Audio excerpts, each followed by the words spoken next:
मैं मोबिन अंसारी क्लासेस से आज 11th क्लास के लिए वीडियो बना रहा हूँ हिस्ट्री का, जो कि पहले टॉपिक चल रहा था 3 महाद्वीपों से घिरा हुआ साम्राज्य। मैंने उसमें जो क्वेश्चन लास्ट में पढ़ाया था तो उसमें था कि रोमन साम्राज्य में 3 प्रमुख खिलाड़ी कौन कौन है, यही क्वेश्चन यहीं तक छोड़ा था। तो आज हम यहीं से शुरू करेंगे।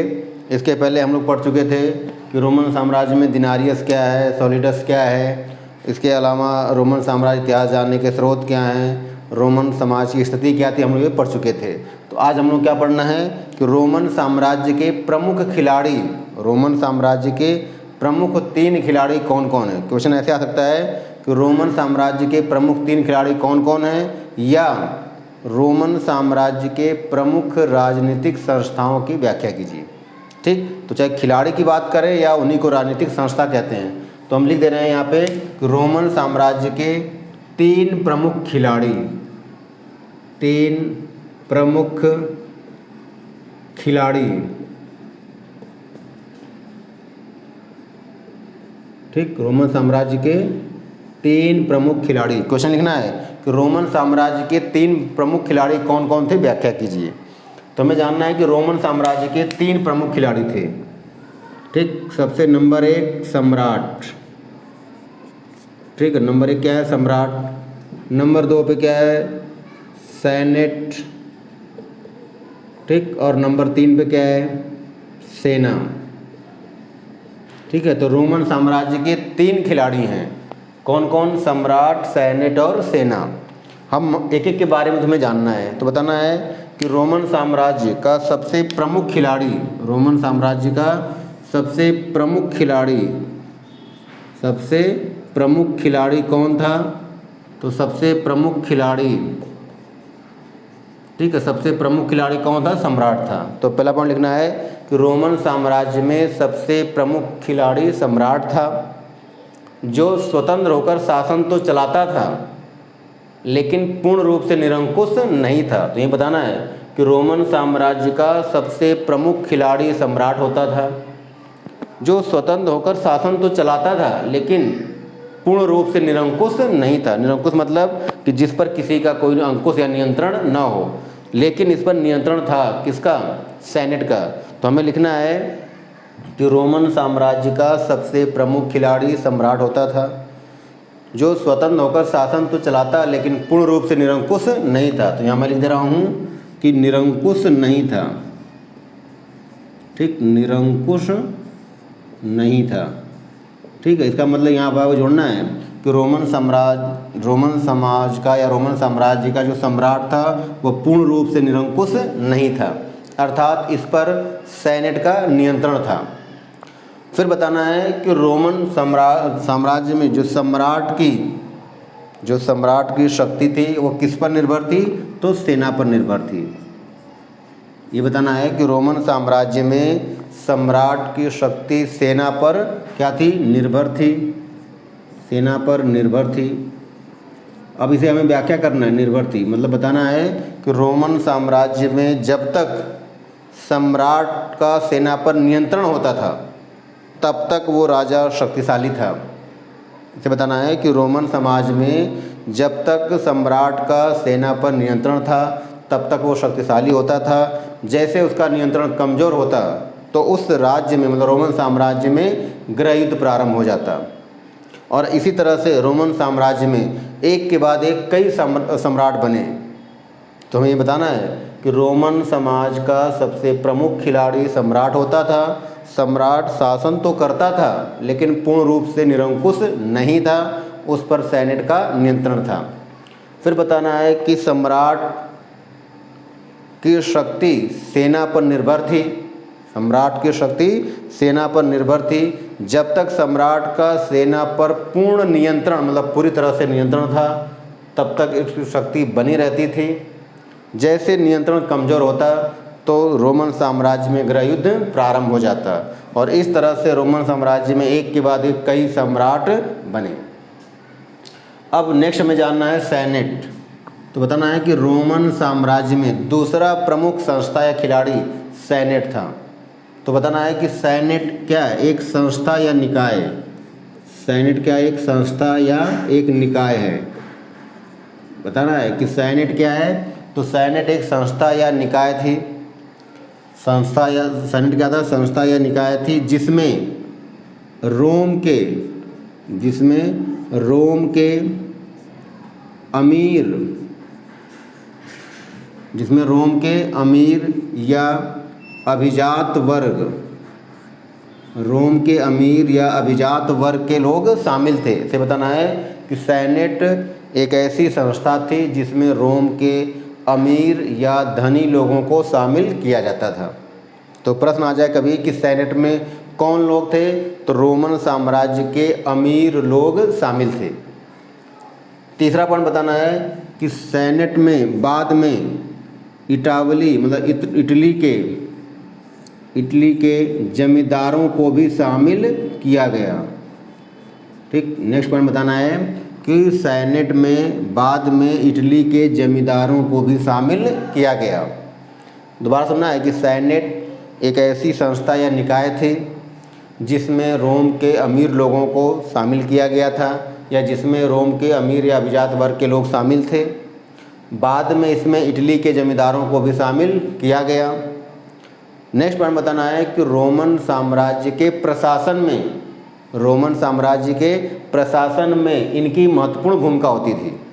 नेक्स्ट पॉइंट बताना है, मतलब ऐसे लिखते हुए जाना है नेक्स्ट में कि रोमन समाज के प्रशासन में सेनेट की महत्वपूर्ण भूमिका होती थी तथा राजा पर इनका नियंत्रण होता था। तो ये हो गया सेनेट। दोबारा सुनना है, ये सारे पॉइंट वाइज लिखने हैं कि सेनेट एक ऐसी संस्था या निकाय थी जिसमें रोम के अमीर या अभिजात वर्ग शामिल थे। ये पहला पॉइंट। दूसरा पॉइंट बताना है कि सेनेट में बाद में इटली के जमींदारों को भी शामिल किया गया। तीसरा पॉइंट बताना है कि रोमन साम्राज्य के प्रशासन चलाने में इनकी महत्वपूर्ण भूमिका होती थी। और लास्ट पॉइंट बताना है कि रोमन समाज में सम्राट पर सेनेट का नियंत्रण था। ठीक, अब नेक्स्ट पॉइंट बताना है, लास्ट पॉइंट क्या है? सेना। तो हमें जानना है सेना। ठीक है, 2 पॉइंट हो गया, सम्राट और सीनेट। अब तीसरा क्या है? सेना। तो बताना है कि रोमन साम्राज्य का तीसरा प्रमुख खिलाड़ी या तीसरी प्रमुख संस्था क्या है? सेना। फिर बताना है कि रोमन साम्राज्य की जो सेना थी वो एक व्यावसायिक सेना थी। रोमन साम्राज्य की सेना कैसी थी? व्यावसायिक सेना थी, अर्थात जिनका मुख्य कार्य ही क्या था? युद्ध करना था। तो रोमन साम्राज्य की सेना एक व्यावसायिक सेना थी जिसको नियमित रूप से वेतन मिलता था।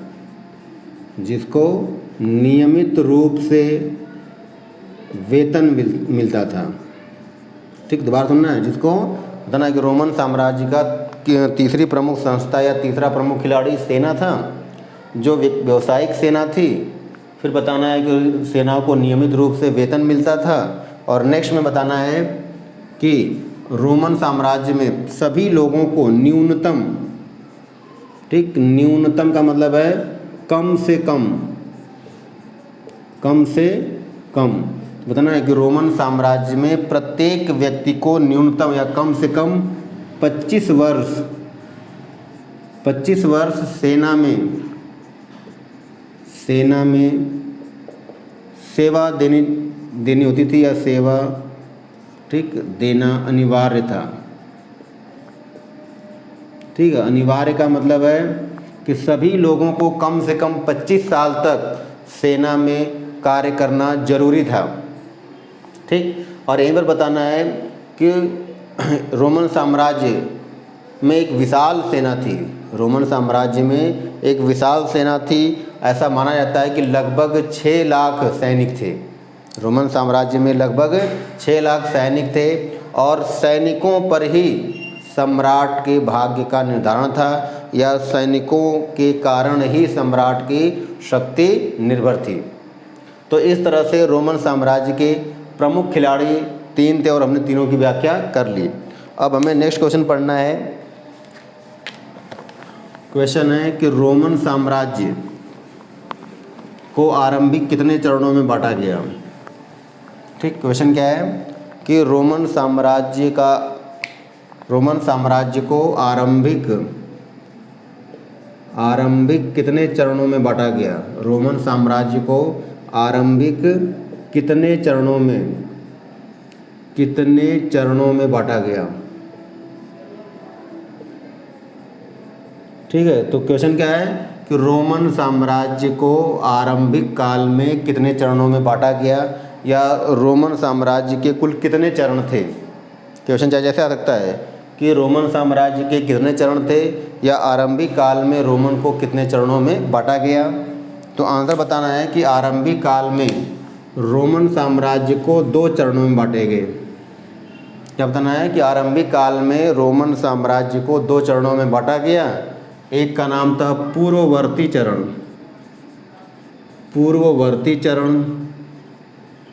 और दूसरा है परवर्ती चरण। तो दोबारा सुनना है कि रोमन साम्राज्य को प्रारंभ में 2 चरणों में बांटा गया, एक पूर्ववर्ती चरण और दूसरा परवर्ती चरण। और इसमें हमें जानना है तीसरी शताब्दी, ठीक, तीसरी शताब्दी। ठीक, तो पहला पॉइंट लिखना है कि रोमन साम्राज्य को आरंभ में 2 चरणों में बांटा गया, दोनों के नाम लिख देना है। फिर नेक्स्ट पॉइंट बताना है कि तीसरी शताब्दी के मुख्य भाग तक, तीसरी शताब्दी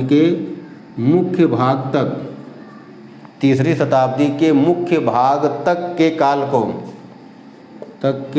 को क्या कहा जाता है, तो पूर्ववर्ती चरण कहा जाता है। ठीक है, पूर्ववर्ती चरण। तो प्रश्न आ जाए कि पूर्ववर्ती चरण किसे कहा जाता है, तो तीसरी शताब्दी के मुख्य भाग तक के समय को या काल को पूर्ववर्ती चरण कहा जाता है, और तीसरी शताब्दी के मुख्य भाग के काल के बाद के समय को परवर्ती काल कहा जाता है। एक बार दोबारा सुनना है कि तीसरी शताब्दी के मुख्य भाग तक के समय को, जो तीसरी शताब्दी है उसके मुख्य भाग तक के शासन को पूर्ववर्ती और मुख्य के बाद के समय को परवर्ती। तो हमें अगर न समझ में आए तो याद रखना है कि तीसरी शताब्दी तक के काल को तो क्या कहा गया, पूर्ववर्ती, और तीसरी शताब्दी के बाद के काल को क्या कहा गया, परवर्ती। ठीक, तो इस तरह से हम लोगों ने आज क्या क्या पढ़ लिया। तो एक तो पढ़ लिया कि रोमन साम्राज्य के प्रमुख खिलाड़ी कौन कौन हैं, फिर हमने पढ़ लिया कि रोमन साम्राज्य को आरंभिक कितने चरणों में बांटा गया। अब इसके बाद हमें इस चैप्टर के जो अभी कुछ मुख्य क्वेश्चन रह गया है, एक तो रोमन साम्राज्य के आर्थिक स्थिति का उल्लेख कीजिए, ये क्वेश्चन रह गया है, और इसके साथ साथ रोमन साम्राज्य के पतन के क्या कारण हैं। तो अब इस टॉपिक को हम नेक्स्ट पार्ट में पढ़ेंगे। अगर ये वीडियो आपको पसंद आई हो तो लाइक करें, शेयर करें, सब्सक्राइब करें, ज़्यादा से ज़्यादा दोस्तों तक पहुँचाएँ।